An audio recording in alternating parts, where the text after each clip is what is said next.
K Sudhakaran Ramesh Chennithala കണ്ട ശേഷം സംസാരിക്കുന്നത് വീണോ വീണ്ടേ ഇവിടെ കണ്ണും കഴിയും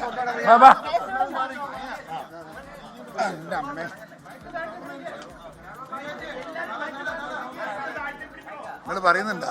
ഞാൻ പറയുന്നില്ല, ഞാനും പറയുന്നില്ല. കേസ് പറഞ്ഞു.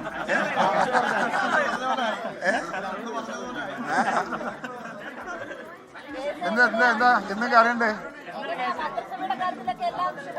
എല്ലാം ശുഭമായി അവസാനിച്ചു.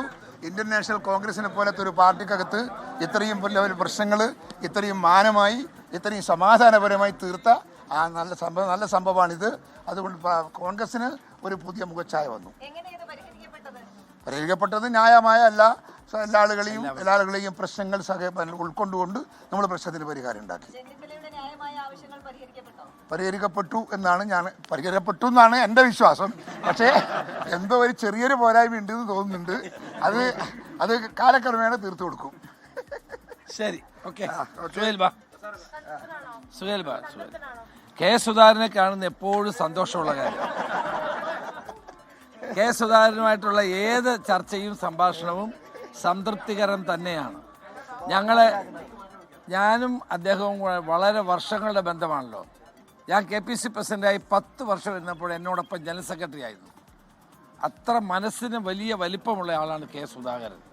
കോൺഗ്രസിലെ കേരളത്തിലെ പാർട്ടി പ്രവർത്തകരുടെ വികാരമാണ് എപ്പോഴും. അത് പ്രവർത്തകർക്ക് ഒരു ആവേശമാണ്. തീർച്ചയായും സുധാകരൻ ഇവിടെ വന്നതിൽ വലിയ സന്തോഷം രേഖപ്പെടുന്നു. ആ മനസ്സും ആ വികാരവും ഇന്നും എന്നും അദ്ദേഹത്തോടൊപ്പം കൂടെ ഉണ്ടാകുമെന്ന് നിങ്ങളെ അറിയിക്കുന്നു.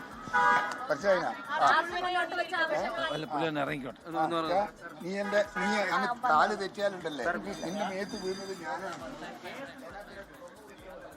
തെരഞ്ഞെടുപ്പ് വട്ടത്തിൽ സീറ്റില്ലാത്ത സമയത്ത് രമേശ് ചെന്നിത്തല മുഖ്യമന്ത്രിയാകണമെന്ന് പറഞ്ഞു. പിന്നീട് VD സതീശ്, പിന്നീട് KC വേണുഗോപാൽ മുഖ്യമന്ത്രിയാണെന്ന് ആഗ്രഹിക്കുന്നുവെന്ന് കെ സുധാകരൻ പറഞ്ഞു. ഏറ്റവും ഒടുക്കം രമേശ് ചെന്നിത്തലയുടെ വീട്ടിലെത്തിയിട്ടുണ്ട്. രമേശ് ചെന്നിത്തല പറഞ്ഞ കാര്യങ്ങളൊക്കെ ഏറെക്കുറെ തീരുമാനമായിട്ടുണ്ട്, അതിലൊക്കെ പരിഹാരം കണ്ടെത്തിയിട്ടുണ്ടെന്ന രമേശ് ചെന്നിത്തല ക്യാമ്പിന് ശുഭസൂചകമായ വാർത്ത കൂടി നൽകുന്ന കാര്യങ്ങളാണ് ഇപ്പോൾ കെ സുധാകരൻ പറഞ്ഞിരിക്കുന്നത്.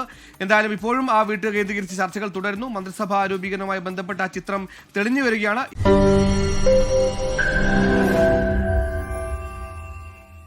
ലോകത്തെവിടെയായാലും ഏത് സമയത്തും 24 വാർത്തകളും ഓഗ്മെന്റഡ് റിയാലിറ്റി പാക്കേജുകളും എക്സ്പ്ലെയിനറുകളും വിശദമായി കാണാൻ ഞങ്ങളുടെ YouTube ചാനൽ നിങ്ങൾക്ക് സബ്സ്ക്രൈബ് ചെയ്യാം.